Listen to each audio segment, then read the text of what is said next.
For what purpose does the gentleman from Texas seek recognition? Madam Speaker, I move to suspend the rules and pass H.R. 3496, the Northern Mariana Islands Small Business Access Act, as amended. The clerk will report the title of the bill. Union Calendar number 350, H.R. 3496, a bill to amend the Small Business Act for microloan eligibility for the Commonwealth of the Northern Mariana Islands and for other purposes. Pursuant to the rule, the gentleman from Texas, Mr. Williams, and the gentlewoman from New York, Ms. Velazquez, will each control 20 minutes. The chair recognizes the gentleman from Texas. Madam Speaker, I ask unanimous consent that all members have 5 legislative days in which to revise and extend their remarks and include extraneous material on the bill. Without objection. Madam Speaker, I yield myself such time as I may consume. The gentleman is recognized. Madam Speaker, I rise today in strong support of H.R. 3496, the Northern Mariana Islands Small Business Access Act. This bill was introduced by Delegate King-Hines and Representative Conaway. The SBA microloan program provides entrepreneurs with access to small dollar loans that are qualified through intermediary lenders. Sometimes entrepreneurs do not need to access large sums of capital for their operations, but whereas the SBA microplan program can help entrepreneurs get just enough capital to meet their exact needs.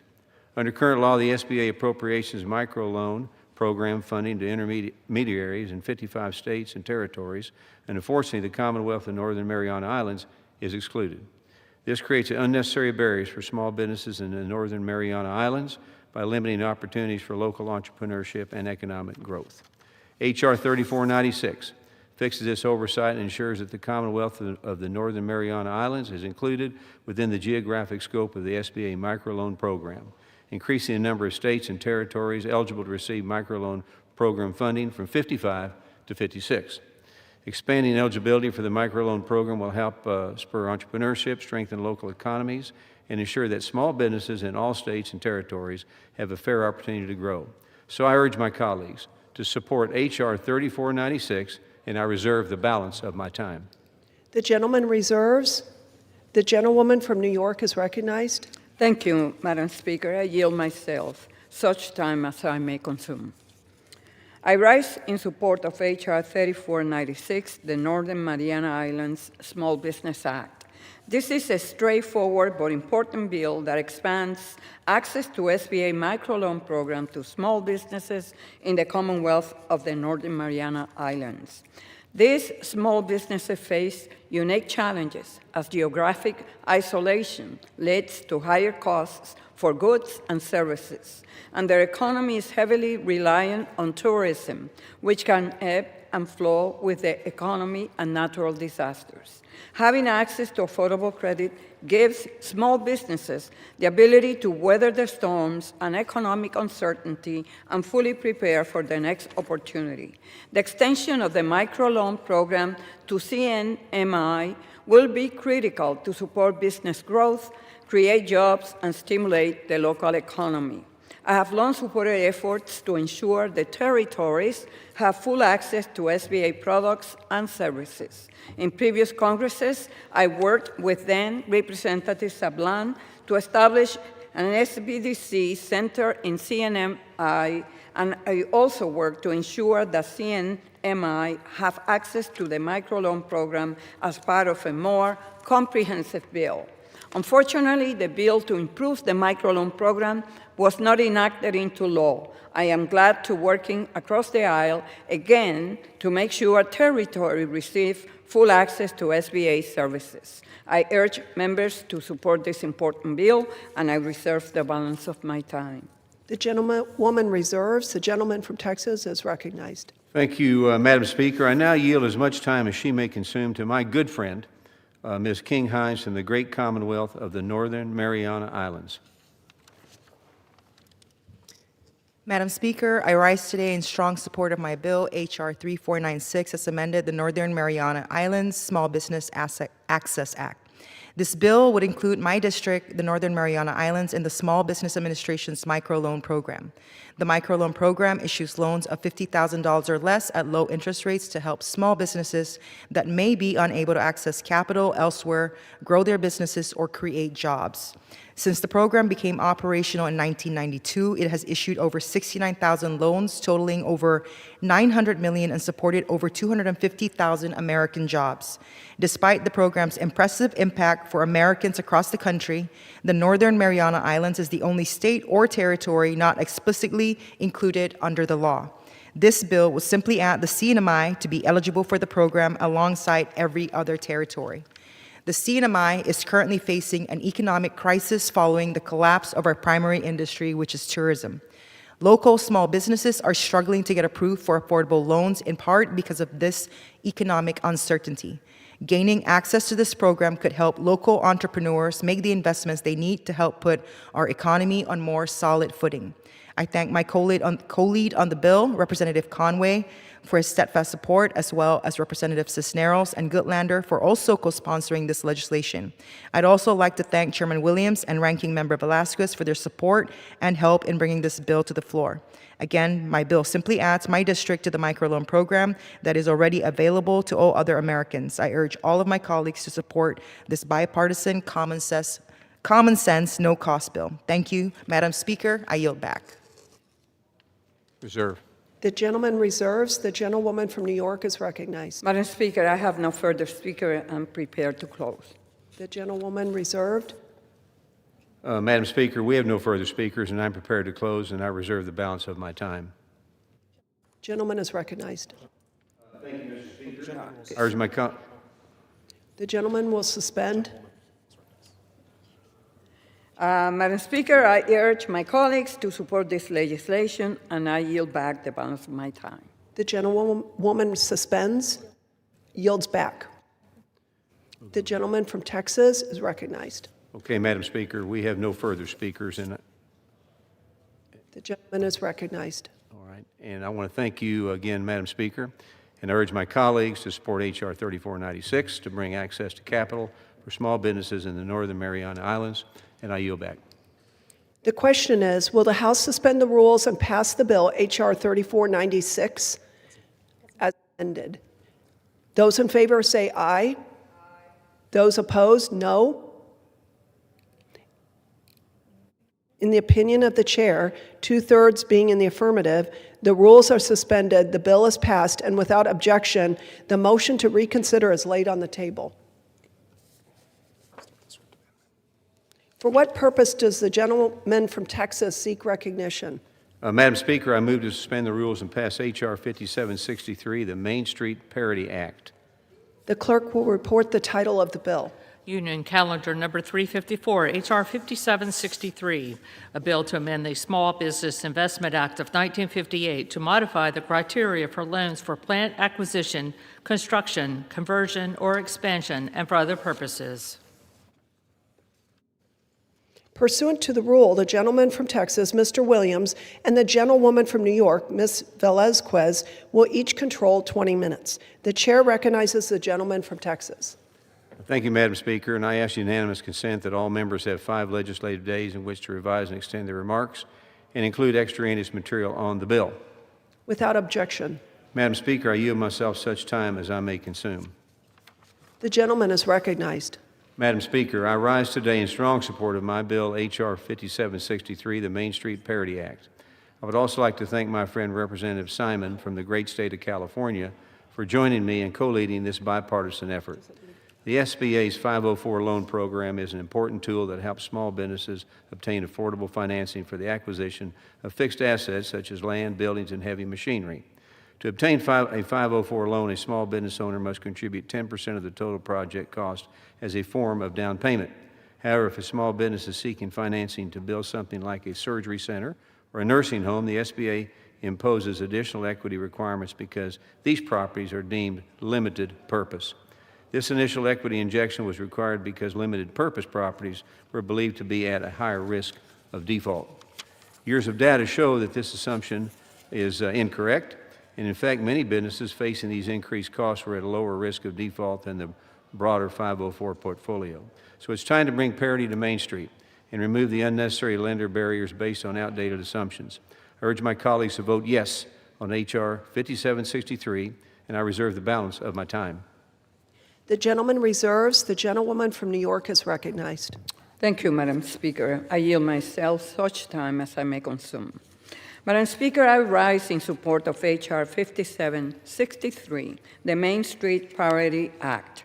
One of the key functions of the SBA is to ensure that small businesses in communities across the country have access to the capital they need to grow and scale their operations. The SBA has long served this need through its loan guarantee programs, including the 504 CDC program. The 504 CDC program supports small businesses in accessing capital for the development of major fixed assets like land, buildings, equipment, and machinery. As part of the program, loans are guaranteed for so-called special use properties like amusement parks, car washes, bowling alleys, and gas stations. When the special use designation was created in 1996, Congress required businesses developing these properties to pay a special purpose penalty.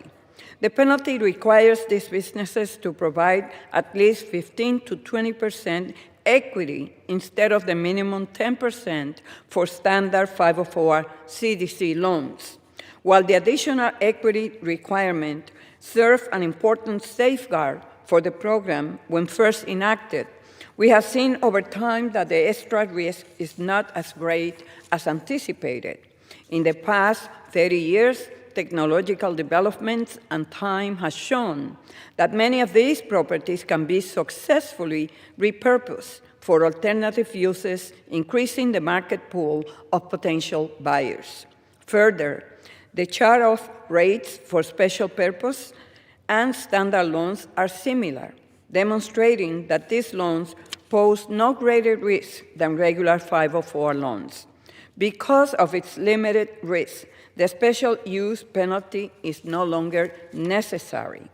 H.R. 5763 reduces the minimum equity requirement for special purpose properties to at least 10%, in line with the requirement for standard 504 CDC loans. Most importantly, it maintains discretionary authority to require higher equity if deemed necessary. This bill is supported by the National Association of Development Companies. I applaud Chairman Williams and Representative Simon's bipartisan work on this issue, and I ask all my colleagues to support it. Thank you, and I reserve the balance of my time. The gentlewoman reserves. The gentleman from Texas is recognized. Reserve the balance of my time. The gentleman reserved. The gentlewoman from New York is recognized. I yield to the gentlewoman from California, Ms. Simon, for 3 minutes. The gentlewoman is recognized. Good afternoon, Madam Speaker. It feels wonderful to say that. And I want to thank Representative Velasquez for your support, particularly for freshman members from the Democratic side on the Small Business Committee, and to Representative Chair Williams for your collaboration on this bill. I'm extremely proud to lead the Main Street Parity Act with Chair Williams. As members of the Small Business Committee, I would say one of the most bipartisan committees in the 119th Congress, we hear the same messages repeated every single day. Small businesses don't need special treatment. In fact, they're just asking for a fair shot in this economy. The SBA's 504 loan program is designed to provide that fair shot through basic good policy. Affordable, long-term financing. The financing helps small businesses buy buildings, buy property, expand operations, and employ Main Street neighbors throughout our community. But the current law, not all small businesses are treated the same. Owners of so-called small purpose properties are required to put up significantly more cash up front, often 5 to 10% more than standard property owners, and those include places like bowling alleys and wash houses and marinas and funeral homes and recreation centers. These are the kind of small businesses that serve local families and create jobs and keep our communities vibrant. For many entrepreneurs, The higher equity requirement is the difference between jumping in headfirst and creating new economic opportunities for their communities and families, or walking away entirely. The way of doing business just doesn't reflect our current economic, technological realities. This bill offers a new opportunity for Americans across the country to step forward. The Main Street Parity Act is common sense. It's a clear fix that brings these loans in line with the 504 standardization programs by setting an equity requirement at 10%. I would encourage members from both sides of the aisle to put small business owners and their employees first by supporting this bill, and I will yield back. Yields. The gentleman from Texas is recognized. Madam Speaker, we have no further speakers, and I'm prepared to close, and I reserve the balance of my time. The gentleman reserves. The gentlewoman from New York is recognized. I have no further speaker. I'm prepared to close. The gentlewoman is recognized. Thank you. I again want to thank Chairman Williams and Representative Simon for their bipartisan work on this bill. I encourage all my colleagues to vote yes, and I yield back the balance of my time. The gentlewoman yields. The gentleman from Texas is recognized. Thank you, Madam Speaker. And H.R. 5763 allows small businesses on Main Street to have equal access to SBA 504 loans. I urge my colleagues to support this legislation. I yield back. The gentleman yields. The question is, will the House suspend the rules and pass the bill, H.R. 5763? Those in favor say aye. Those opposed, no. In the opinion of the chair, two-thirds being in the affirmative, for what purpose does the gentleman seek to be recognized? Ask for the yeas and nays. The yeas and nays are requested. All those in favor of taking this vote by yeas and nays will rise and remain standing until counted.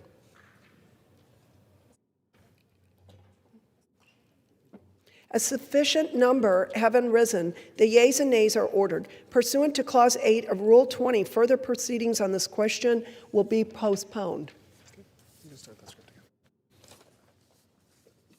For what purpose does the gentleman from Texas seek recognition? Madam Speaker, I move to suspend the rules and pass the bill H.R. 5764, the AI for Main Street Act, as amended. The clerk will report the title of the bill. Union Calendar Number 351, H.R. 5764, a bill to amend the Small Business Act to require small businesses development centers to assist small business concerns with the use of artificial intelligence and for other purposes. Pursuant to the rule, the gentleman from Texas, Mr. Williams, and the gentlewoman from New York, Ms. Velazquez, will each control 20 minutes. The chair recognizes the gentleman from Texas. Madam Speaker, I ask unanimous consent that all members have 5 legislative days in which to revise and extend their remarks and include extraneous material on the bill. Without objection. Madam Speaker, I yield myself such time as I may concern. The gentleman is recognized. Madam Speaker, I rise today in strong support of H.R. 5764, the AI for Main Street Act introduced by Representatives Alford and Skolton. Artificial intelligence is increasingly being used to streamline operations, reduce costs, and boost productivity for small businesses. But for many small businesses across the country, adopting these tools remains out of reach because they lack the staff, the expertise, or the capital to do so. The AI for Main Street Act helps address this challenge by directing the SBA's Small Business Development Centers, or SBDCs, to assist small businesses in developing AI technologies into their operations. These centers operate in partnership with universities and community colleges across the country and are trusted advisors to local entrepreneurs. This approach builds on work already underway. In September 24, America's SBDCs, in partnership with Google, launched America SBDC AIU, which provides hands-on AI training, clinics, and technical assistance to small businesses.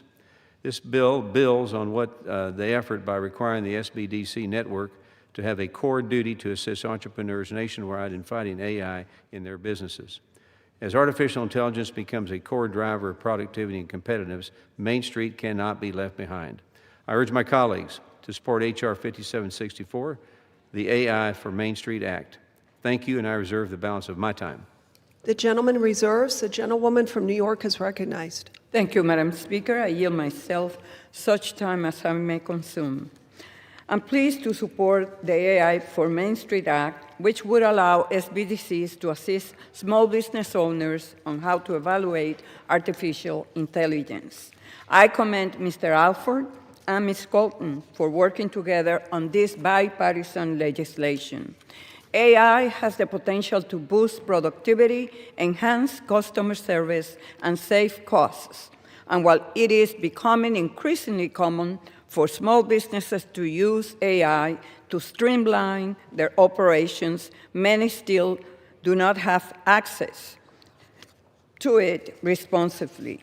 But if used incorrectly, AI could have disastrous consequences. That is why it is incredibly important for SBA and its entrepreneurial ecosystem to help small businesses understand the potential pitfalls and learn how to avoid them. I am pleased to support this bipartisan bill, and I reserve the balance of my time. The gentlewoman reserves. The gentleman from Texas is recognized. Thank you, Madam Speaker. And at this time, I'd like to yield to the gentleman from the great state of Missouri, Mr. Alford, such time as he may consume. The gentleman is recognized. Thank you, Madam Speaker, and thank you so much. I rise today in strong support of our AI for Main Street Act, and I want to thank Chairman Williams for his leadership and my colleagues on the other side of the aisle, foremost Ranking Member Velasquez for her leadership, and Congresswoman Hillary Scholten for working with me to bring this important bill forward. A lot of people are talking about AI these days. Will it overtake America? Will it put business owners and workers out of business? This bill is designed to get ahead of that, to make sure that that does not happen. In fact, to increase businesses in America. This committee, you know, exists for one simple reason, and that is to champion Main Street.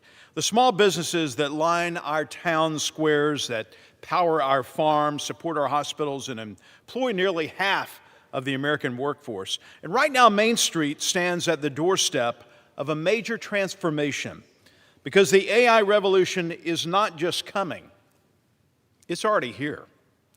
Whether it's managing inventory, scheduling workers, marketing products, improving cybersecurity, streamlining paperwork, artificial intelligence is rapidly becoming how business gets done in America. And if small businesses do not have the tools and guidance to adapt to that, if they're fearful of it, they risk getting left behind. Getting left behind by larger competitors with bigger budgets and in-house tech teams. And by the way, they're also using AI.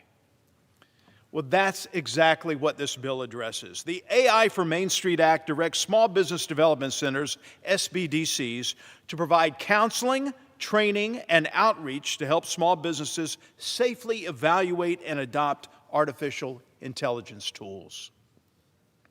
These centers already serve as trusted boots on the ground, advisors in communities across the country, like Columbia, the University of Missouri, like in Sedalia, and other places where these SBDCs are providing real help, real boots on the ground.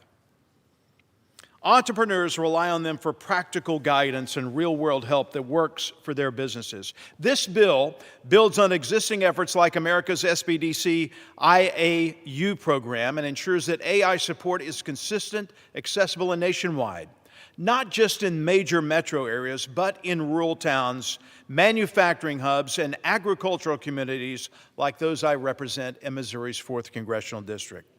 And just as importantly, this bill emphasizes responsible adoption. We want small business owners to understand not only what AI can do, but how to use it securely and safely and ethically and effectively.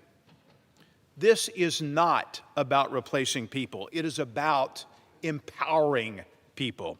It's about giving a family-owned business the same opportunity to compete and grow and innovate as a Fortune 500 company.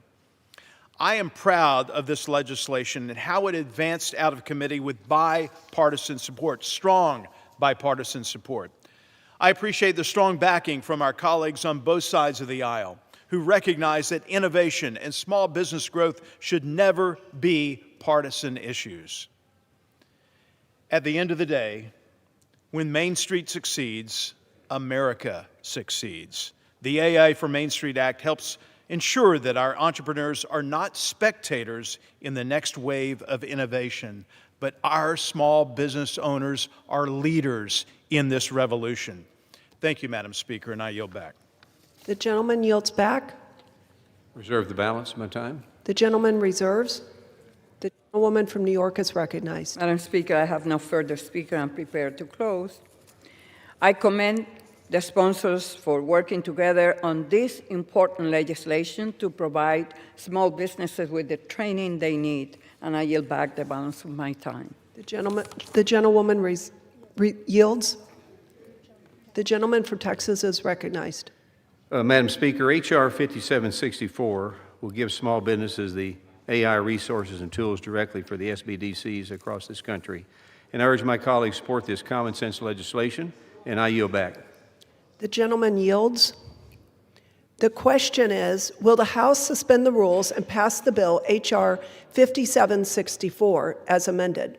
Those in favor say aye. Those opposed, no.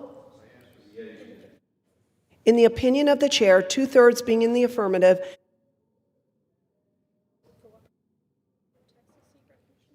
for what purpose does the gentleman from Texas seek recognition? I ask for the yeas and nays. The yeas and nays are requested. All those in favor of taking this vote by the yeas and nays will rise and remain standing until counted. A sufficient number having risen, the yeas and nays are ordered. Pursuant to Clause 8 of Rule 20, further proceedings on this question will be postponed. For what purpose does the gentleman from Texas seek recognition? Madam Speaker, I move to suspend the rules and pass H.R. 5788, the 504 Program Risk Oversight Act. The clerk will report the title of the bill. Union Calendar Number 352, H.R. 5788, a bill to amend Title V of the Small Business Investment Act of 1958 to require an annual portfolio risk analysis of loans guaranteed under such title and for other purposes. Pursuant to the rule, the gentleman from Texas, Mr. Williams, and the gentlewoman from New York, Ms. Velazquez, will each control 20 minutes. The chair recognizes the gentleman from Texas. Madam Speaker, I ask unanimous consent that all members have 5 legislative days in which to revise and extend their remarks and include extraneous material on the bill.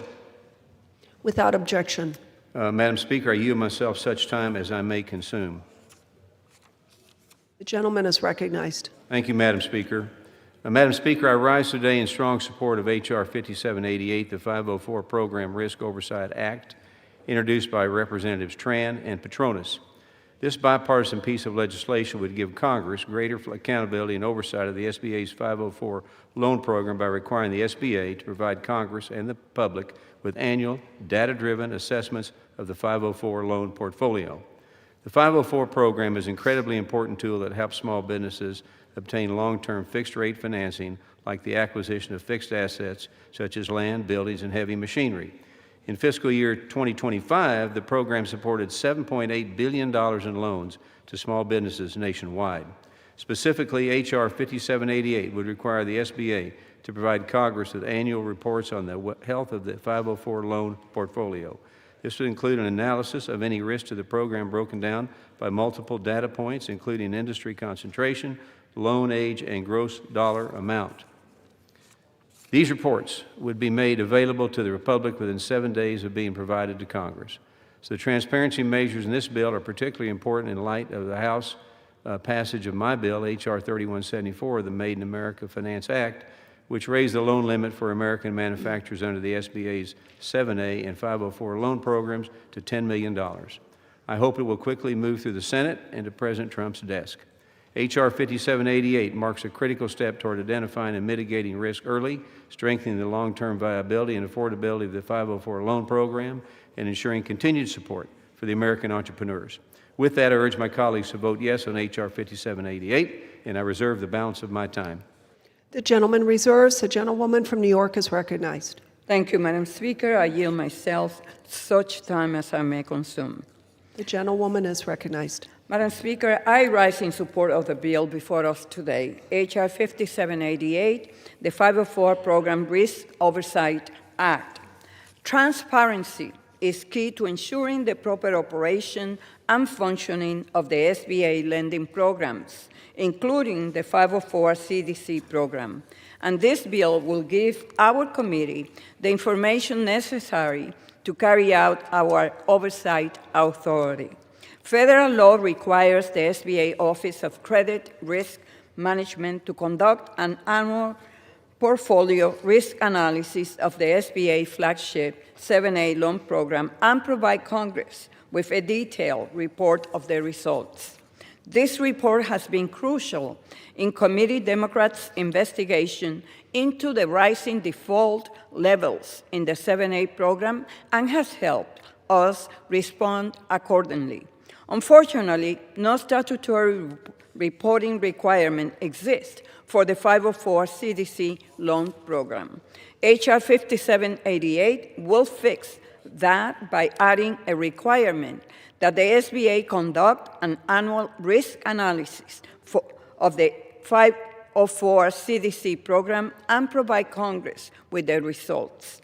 Tailored to the 504 CDC program's unique features, the report will provide Congress with many of the same data points it currently provides on the 7A program. But the bill also requires several new data points to improve our stewardship of the program. While loan defaults aren't currently a concern for the 504 program, this bill will provide Congress with valuable information needed to monitor the program's operation, guard against future risk, and ensure the program's zero subsidy requirement is maintained. I applaud Representatives Strand and Patronis for their work on this bill, which is supported by the National Association of Development Companies. I ask my colleagues to support it. Thank you, and I reserve the balance of my time. The gentlewoman reserves. The gentleman from Texas is recognized. Thank you, Madam Speaker. At this time, I'd like to yield to the gentleman from the great state of Florida, Mr. Patronis, such time as he may consume. The gentleman is recognized. Thank you, Mr. Speaker. I want to thank the lead of this bill, Mr. Tran of California. I appreciate the opportunity to serve as co-lead on this legislation. The SBA's 504 program helps small businesses grow, create jobs, invest in thetheir communities. Because this program uses taxpayer-backed loans, it is important that we properly review and manage risk. H.R. 5788 makes a simple fix. It requires risk assessments for the 504 loan program. Just like we already do with other major SBA loan programs, this helps close the gap and improves oversight. Transparency matters. We are clearly understanding how our program is working. We can protect taxpayers' dollars, make sure the program stays strong. This bill helps us ensure that responsibility with the taxpayers' money while continuing to support small businesses. I urge my colleagues to support H.R. 5788. Thank you, Mr. Speaker, and I yield back. The gentleman yields. I reserve. The gentleman reserves. The gentlewoman from New York is recognized. Madam Speaker, I yield to the gentleman from California and lead sponsor of the bill, Mr. Tran, for 3 minutes. The gentleman is recognized. Madam Speaker, I rise today in strong support of H.R. 5788, the 504 Program Risk Oversight Act, bipartisan legislation that strengthens one of SBA's most successful financing programs. For decades, the SBA's 504 loan program has been a cornerstone of economic development in communities across America. Through public and private partnership with certified development companies, the 504 program helps small businesses grow, create jobs, and invest in their communities. Since its inception in 1986, the program has provided approximately $400 billion in total project financing and created over 3.3 million jobs. In California alone, that translates to $95 billion in total capital and the creation of over 715,000 good-paying jobs. For entrepreneurs in California 45th District, And across the nation, the 504 loan program's unique model provides them with access to long-term, fixed-rate financing to help them expand operations, purchase property, and make lasting investments in their local economy. In Orange County and LA County alone, the 504 program has injected more than $27 billion into local businesses and helped create over 175,000 jobs over the last 25 years. My bipartisan bill, the 504 Program Risk Oversight Act, builds on that success by ensuring that all partners, the SBA, Congress, and industry, have access to clear, consistent, and transparent data about the health of the program. Currently, SBA is not required to conduct an annual risk analysis of the 504 loan program and provide Congress with any performance data. My bill addresses this problem and requires the SBA to conduct an annual risk assessment of the 504 program and provide Congress with detailed insights into overall health of the program and information needed to strengthen program performance. Transparent data is the cornerstone of a productive partnership between the SBA, Congress, and industry, and the work we do collectively to keep the 504 program healthy for future generations of entrepreneurs. Now more than ever, small businesses need what the 504 loan program provides, certainly, and affordable patient capital. I'm proud to lead this bill, and I want to thank my colleague, Representative Jimmy Petronis, for his partnership in co-leading this important piece of legislation with me. And of course, to Ranking Member Velasquez and Chair Williams, this would not be possible without your leadership. Madam Speaker, I urge my colleagues to support this bill. Thank you, and I yield back. The gentleman yields. The gentleman from New York is recognized. Texas. Texas. Madam Speaker, we have no further speakers, and I'm prepared to close, and I reserve the balance of my time. The gentleman reserves. Gentleman from New York is recognized. Madam Speaker, I have no further speaker. I'm prepared to close. Gentlewoman is recognized. I again want to applaud Representatives Tran and Petronis for their bipartisan work on this bill, and I encourage all my colleagues to vote yes, and I yield back the balance of my time. The gentlewoman yields. The gentleman from Texas is recognized. Thank you, Madam Speaker. And H.R. 5788 provides transparency to the SBA's 504 loan program, a key program that promotes job creation and small business growth. I urge my colleagues to support this legislation, and I yield back. The question is, will the House suspend the rules and pass the bill H.R. 5788? Those in favor say aye. Those opposed, no. In the opinion of the chair, 2/3 being in the affirmative, the rules are suspended, the bill is passed, and without objection, the motion to reconsider is laid on the table.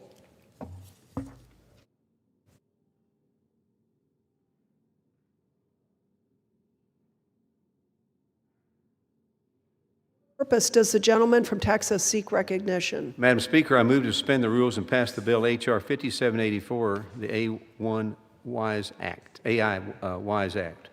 The clerk will report the title of the bill. Union Calendar Number 353, H.R. 5784, a bill to amend the Small Business Act to help small businesses' concerns critically evaluate artificial intelligence tools and for other purposes. Pursuant to the rule, the gentleman from Texas, Mr. Williams, and the gentlewoman from New York, Ms. Velasquez, will each control 20 minutes. The chair recognizes the gentleman from Texas. Madam Speaker, I ask unanimous consent that all members have 5 legislative days in which to revise and extend their remarks and include extraneous material on the bill. Without objection. Madam Speaker, I yield myself such time as I may consume. The gentleman is recognized. Madam Speaker, I rise in support of H.R. 5784, the Artificial Intelligence Wisdom for Innovative Small Entrepreneurs Act, and the AI Wise Act. This bipartisan bill is led by Representatives Skolton and Downing. Artificial intelligence is changing how businesses operate in real time, and while large corporations can afford expensive consultants and trial and error experimentation, many small businesses do not have the luxury to do that, and for a small business owner like myself, every dollar matters. The AI Wise Act helps bridge that gap. This bill directs the SBA to provide a clear, accessible, and practical guidance that helps small businesses owners understand artificial intelligence in straightforward terms. It focuses on helping entrepreneurs evaluate whether an artificial intelligence tool is useful for their specific business, where it may fall short, and whether it is truly worth the cost they spend in their money to get that. Importantly, this bill does all of this without authorizing any new spending. It builds on existing programs, avoids picking winners and losers, and keeps the federal government focused on providing information, not mandates. And I urge my colleagues to support this common sense bipartisan legislation and vote yes on H.R. 5784. With that, I reserve the balance of my time. The gentleman yields. The gentleman reserves. The gentlewoman from New York is recognized. Thank you, Madam Speaker. I yield myself such time as I may consume. The gentlewoman is recognized. I am proud to support H.R. 5784, the AI WISE Act. 4 years ago, AI burst into mainstream focus with the launch of OpenAI's ChatGPT. When I first tried this tool, I was shocked. I knew then and there that AI had the potential to revolutionize the way American firms operate and do business. But AI, like all emerging technology, comes with risks. AI outputs are prone to bias, discrimination, misinformation, and omissions. Safety and cybersecurity vulnerabilities can render AI deployers open to adversarial attacks. And we don't even fully know this risk because we cannot predict AI's trajectory, so new risks could come up as it evolves and adds capabilities.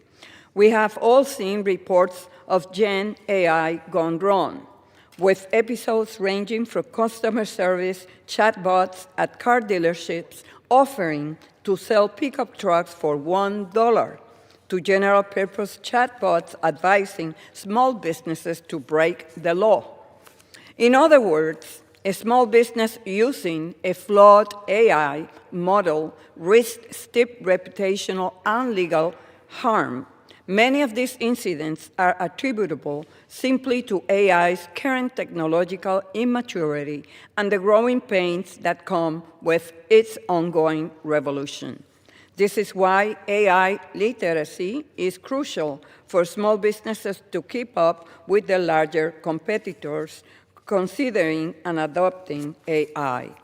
The AI WISE Act will direct SBA to create online AI literacy resources for entrepreneurs so they have the tools to make sound choices on AI adoption and use.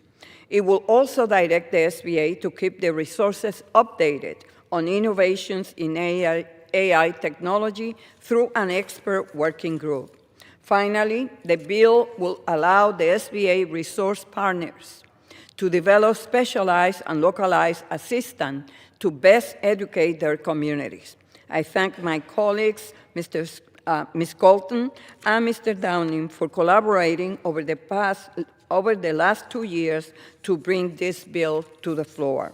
Furthermore, let me convey my gratitude to Chairman Williams, his staff director, Lauren Holmes, and all the floor staff for seeing this bill through today. It is greatly appreciated. With that, I urge members to support this bill, and I reserve the balance of my time. The gentlewoman reserves. The gentleman from Texas is recognized.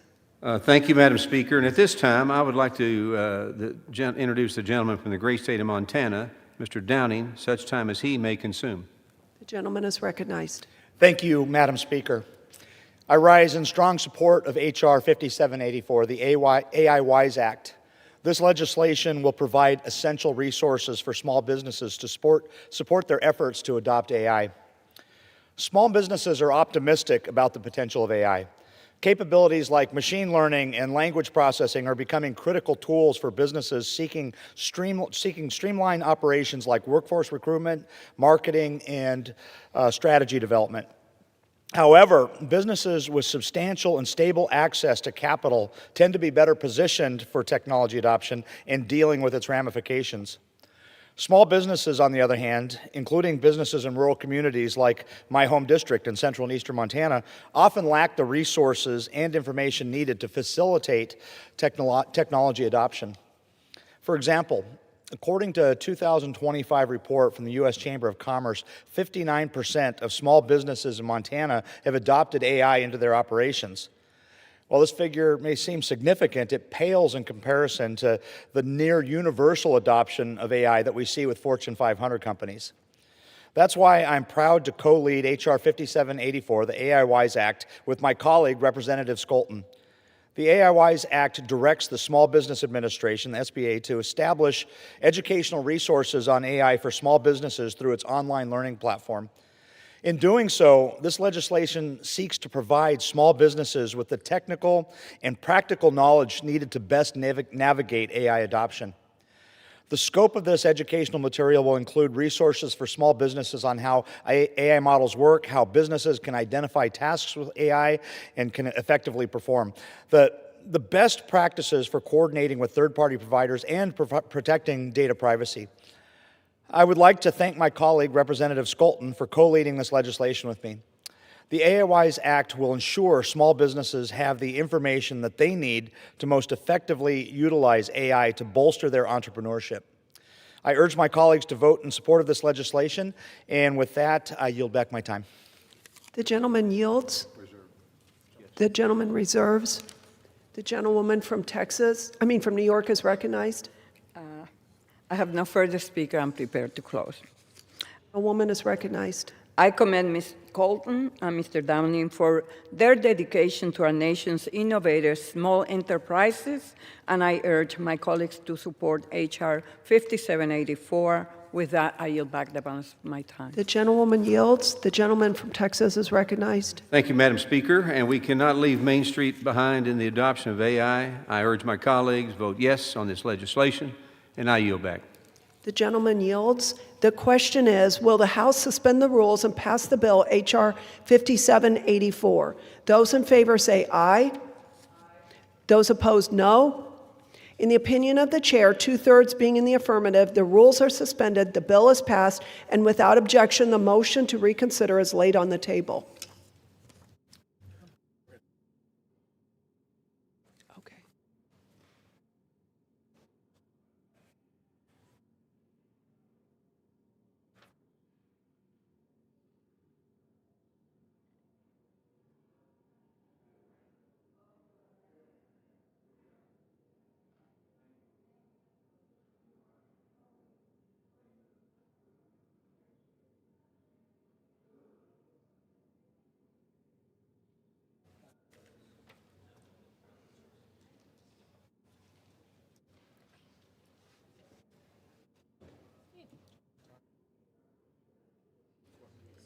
For what purpose does the gentleman from Illinois seek to be recognized? Madam Speaker, I move to suspend the rules and pass H.R. 659, Veterans Law Judge Experience Act of 2025. The clerk will report the title of Union Calendar Number 263, H.R. 659, a bill to amend Title 38 United States Code to direct the chairman of the Board of Veterans' Appeals to give priority to individuals with certain professional experience and recommending such individuals to serve as members of the Board of Veterans' Appeals and for other purposes. Pursuant to the rule, the gentleman from Illinois, Mr. Bost, and the gentleman from California, Mr. Takano, will each control 20 minutes. The chair recognizes the gentleman from Illinois. Madam Speaker, I ask unanimous consent that all members have 5 legislative days in which to revise and extend their remarks on H.R. 659. Without objection. Madam Speaker, I yield myself as much time as I may consume. The gentleman is recognized. Speaker, I rise today in support of H.R. 659. This bill would require the chairman of the Board of Veterans' Appeals to prioritize people with at least 3 years of relevant experience working in veterans law when recommending new veteran law judges to the VA Secretary for positions at the VA.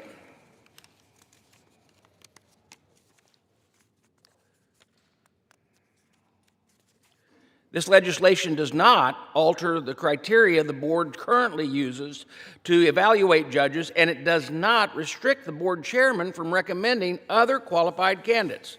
Madam Speaker, this bill would ensure that the best judges with vitally important first-hand experience are serving our veterans at the VA. Veterans expect that those who are hearing their appeal are reviewing evidence in support of their appeal, have the skills, knowledge, and experience in veterans law to make sound decisions. I support this common sense legislation, and I urge all of my colleagues to support H.R. 659, and with that, I reserve the balance of my time. The gentleman reserves. The gentleman from California is recognized. Madam Speaker, I yield myself such time as I may consume. The gentleman is recognized. Madam Speaker, I rise to express my support for H.R. 659, the Veterans Law Judge Experience Act of 2025. Madam Speaker, contrary to what the American public often thinks, sometimes in this body, we actually do things that make sense. That is very much the case with H.R. 659, the Veterans Law Judge Experience Act, introduced by my friend and colleague, Representative Julia Brownlee. Now, this bill is simple and straightforward. It states that when recommending individuals to serve on the Board of Appeals, the Board of Veterans Appeals, priority should be given to those who have 3 or more years of experience in practicing veterans law. The Veterans Affairs Committee hears often about the complex nature of the disability compensation system at the Department of Veterans Affairs. That complexity, unfortunately, leads to mistakes and errors that cause our veterans' disability claims to be denied prematurely. And especially now at a time when we've seen that Secretary Collins has shifted the department's focus from getting claims right to simply getting them fast, we are seeing higher rates of processing errors, higher denial rates, and consequently higher rates of appeals to the Board of Veterans Appeals, the BVA. In that context, it is imperative that the BVA has the staffing levels and experience levels to get things right for our veterans. I, along with everyone else, support efforts to ensure that veterans and beneficiaries are being served at every point of contact in VA by the best talent we can muster. Now, one way we can do that is by ensuring we have the right folks in the right roles. This legislation seeks to help that at VVA by focusing on hiring those with sufficient experience to best serve our veterans.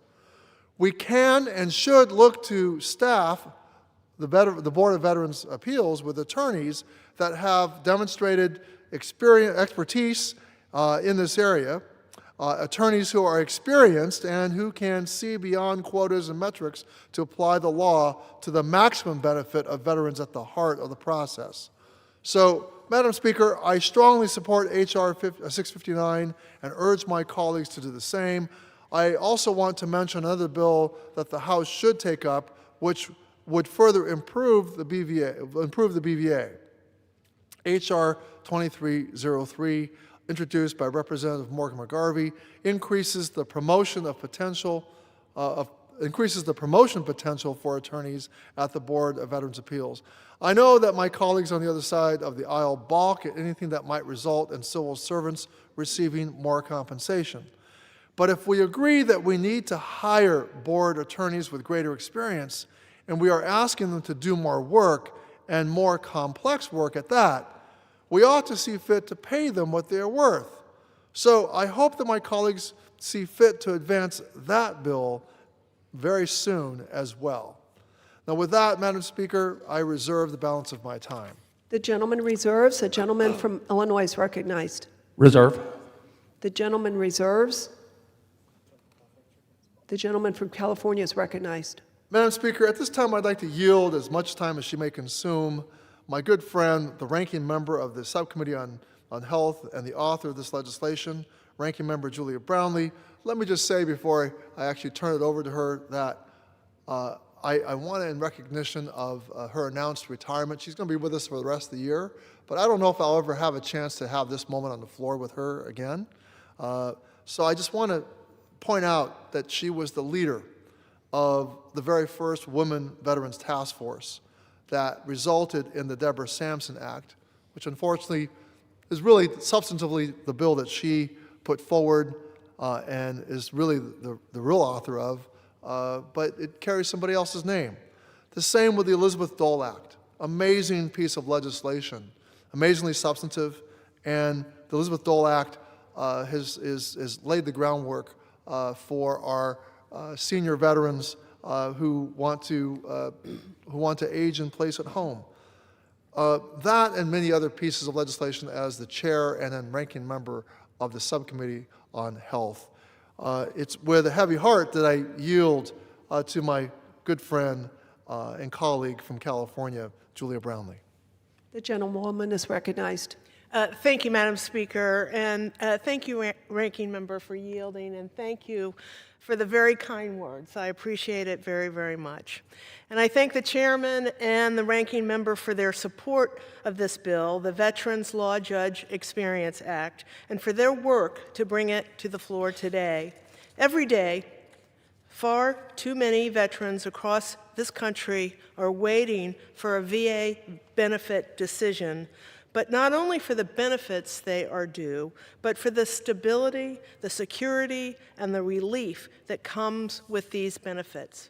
Too often, that wait stretches from months and sometimes into years. And during that time, veterans are left in limbo, unable to work, struggling to support their families, and forced to navigate a system that moves far too slowly for the urgency of their lives. Across our district offices, our caseworkers hear directly from veterans who are desperate for answers about their claims and appeals. In many cases, a timely VA decision could change a veteran's life.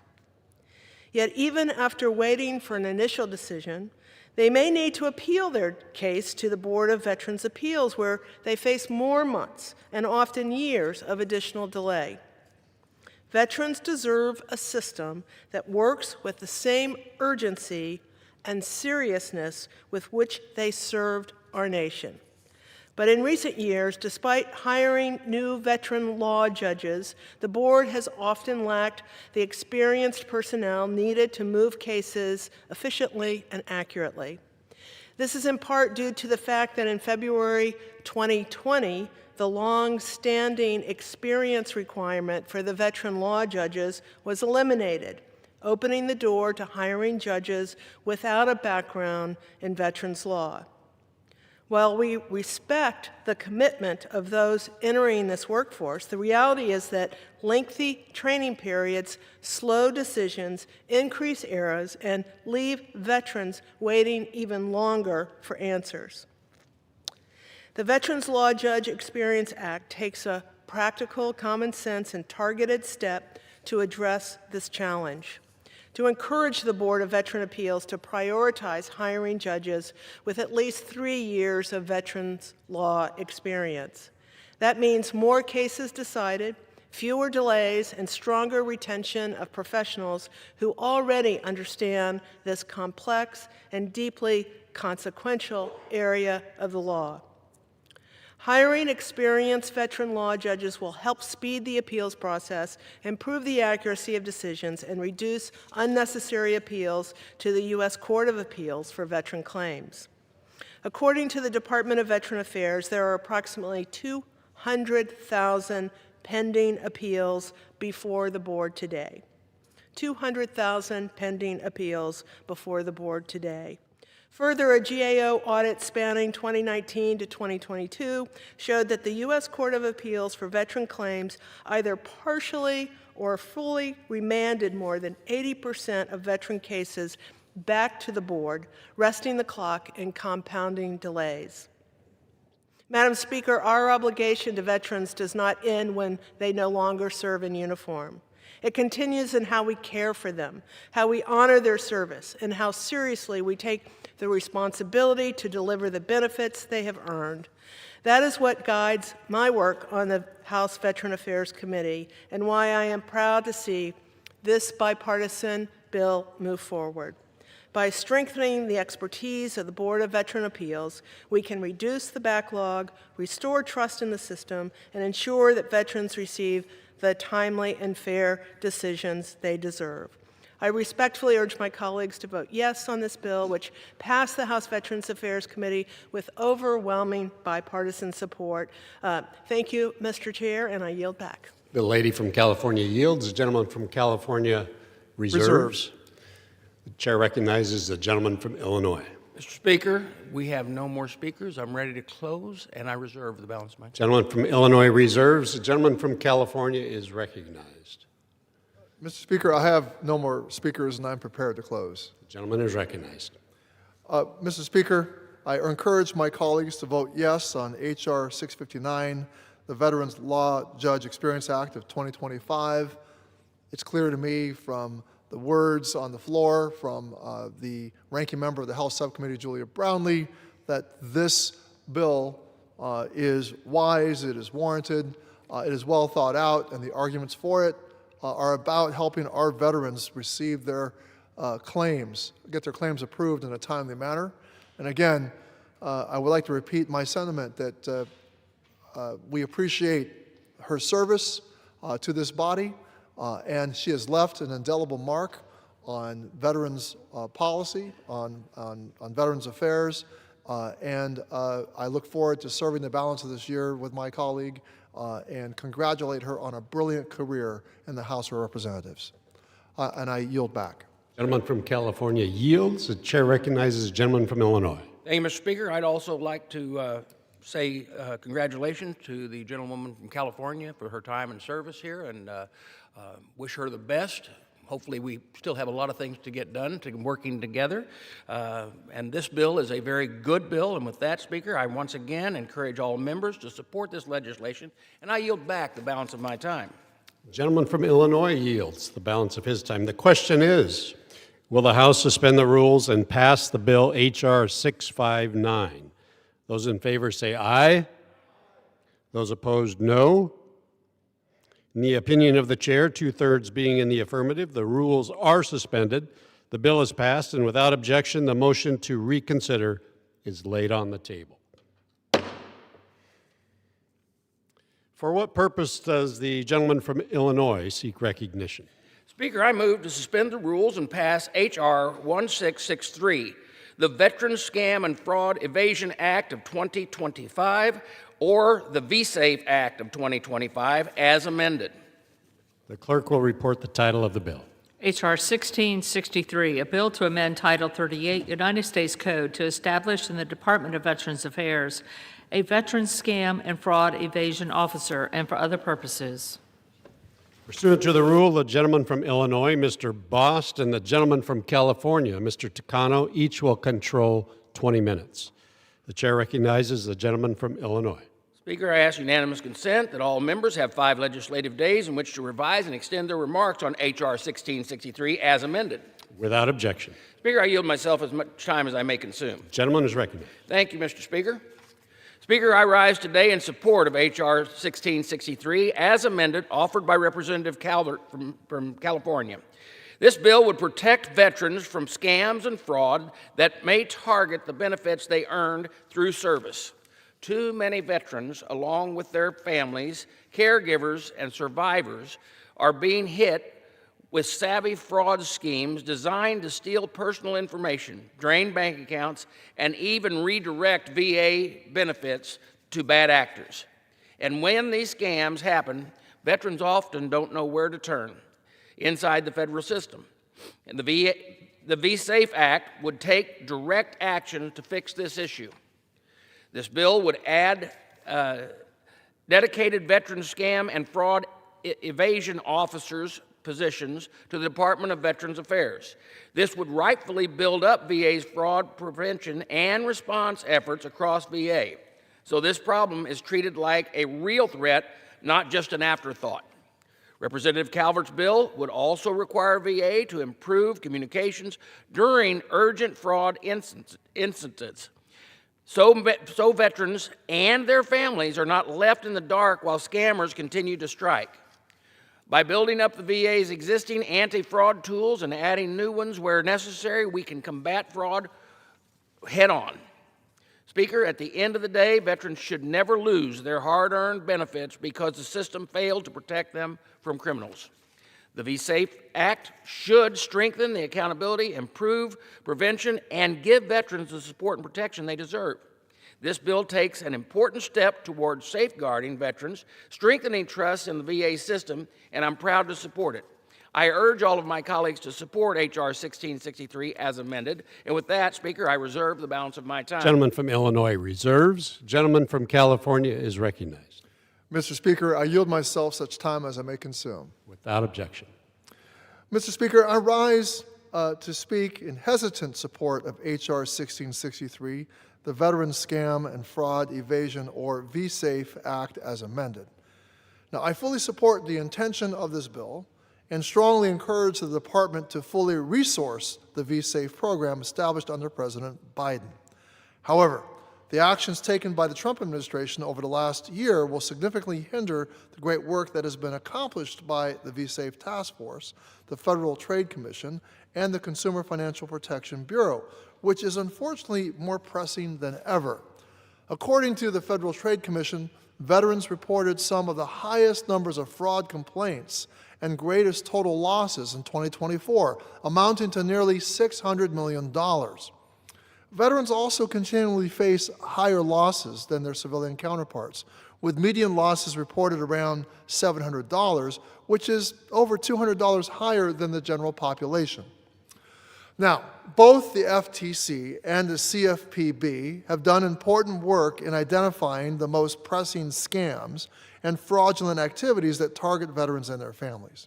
These include scams like credit card fraud, investment schemes, and imposter scams which seek to impersonate government officials, technology support, or even love interest to collect money or gain access to veterans' personal systems. They have also identified the threat of multi-level marketing schemes and other quote-unquote business opportunities, like Amway, Mary Kay, and Herbalife, who regularly target veterans, service members, and their families under the guise of patriotism, flexible hours, and financial independence. Now, I applaud my colleague, Representative Delio Ramirez, for offering an amendment to require specific trainings on these tactics to provide veterans and their families with clear, actionable guidance to protect their hard-earned benefits. It is unfortunate that this common sense amendment was voted down by the Republican members of our committee. Lastly, I find it ironic that these same Republican colleagues want to advance this legislation while our president actively dismantles the Consumer Financial Protection Bureau, one of the only agencies set up to protect military and veteran consumers. Irony. Since its inception in 2008, the CFPB has returned more than $21 billion, that's billion with a B, back to consumers, which includes hundreds of millions of dollars to service members and veterans impacted by violations of the Military Lending Act. Unfortunately, President Trump has determined that those who served our nation no longer deserve protections against bad actors who seek to profit off their benefits. As fraudsters' ability to create more complex scams and more convincing in their deceit thanks to emerging technologies like artificial intelligence, the time to create informed and resource tools is now. H.R. 1663 marks a step in the right direction, but I urge my congressional colleagues to do more to help protect our nation's veterans against these scams. And with that, Mr. Speaker, I reserve the balance of my time. Gentleman from California reserves. The gentleman from Illinois is recognized. Mr. Speaker, I'd like to yield, and I'd like to yield here in just a minute if I can, but someday I would like to carry on this floor from our committee a bill that is actually sponsored by a Republican that my colleague could actually find totally good. We come out here every time, and he finds all the excuses of why this is bad, this is bad, and this is bad. This is a really good bill. And so just so we know, the person that worked on this has worked very hard on this bill to make sure it deals with the fraud that is out there. And with that, I want to recognize him for as much time as he may consume, the gentleman from California, Mr. Ken Calvert. The gentleman from California is recognized. Thank you, Mr. Speaker, and thank you, Mr. Chairman. Through their service and sacrifice, our veterans willingly put themselves in harm's way to ensure the security of our country. It's our turn to ensure that they're protected from scams and fraud. That's why I introduced H.R. 1663, the Veteran Scam and Fraud Evasion Act, or VSAFE Act. The sophistication and frequency of scams and fraud targeting our veterans is constantly increasing. According to a report from the Federal Trade Commission, U.S. veterans and military retirees reported $350 million in total fraud losses in 2023. While a number of departments and staff work in an uncoordinated manner to combat fraud within the VA and other agencies, the VSAFE Act will establish a comprehensive effort that will assist our veterans by establishing a Veterans Scam and Fraud Evasion Officer in the Department of Veterans Affairs who is responsible for all fraud prevention efforts. By providing veterans with more consistent guidance on how to identify, report, and avoid fraud and scam attempts, we can reduce the occurrences that are occurring. I want to thank Chairman Mike Boss and all the co-sponsors of this bill for their support. I encourage all my colleagues to protect our veterans by supporting the VSAFE Act. With that, I'll yield back to the gentleman. Gentleman from California yields back. The We have gentleman, no more speakers. We're ready to close, and I reserve the balance of my time. gentleman from Illinois is ready to close and yields, or reserves. Gentleman from California is recognized. Mr. Speaker, I have no further speakers. I'm prepared to close. Gentleman is recognized. Let me just, in response to the chairman, just say that I did say that this bill was a step in the right direction, a step that could be a big leap if we all got behind bigger initiatives and called upon this administration to stop diminishing and diluting the power of the Financial Consumer Protection Bureau.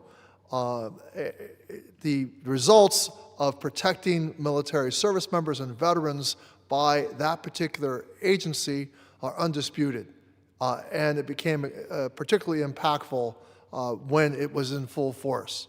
But the philosophy of this administration has been to diminish the authority and reach of the Consumer Financial Protection Bureau, as well as the Federal Trade Commission, and our veterans are suffering, and in spite of this very small step we're taking with this bill, it is insufficient to take on the enormous challenge of fighting fraudsters in this country who will take advantage of those who've laid their lives on the line for all of us.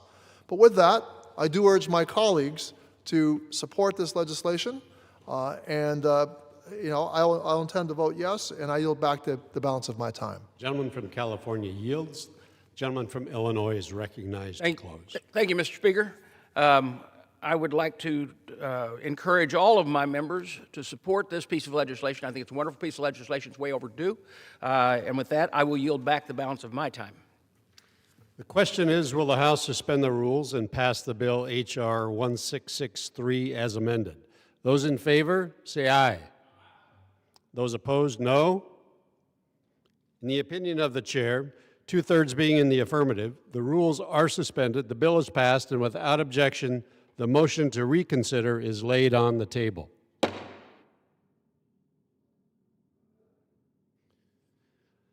Pursuant to Clause 12A of Rule 1, the chair declares the House in recess until approximately 6:30 p.m. today.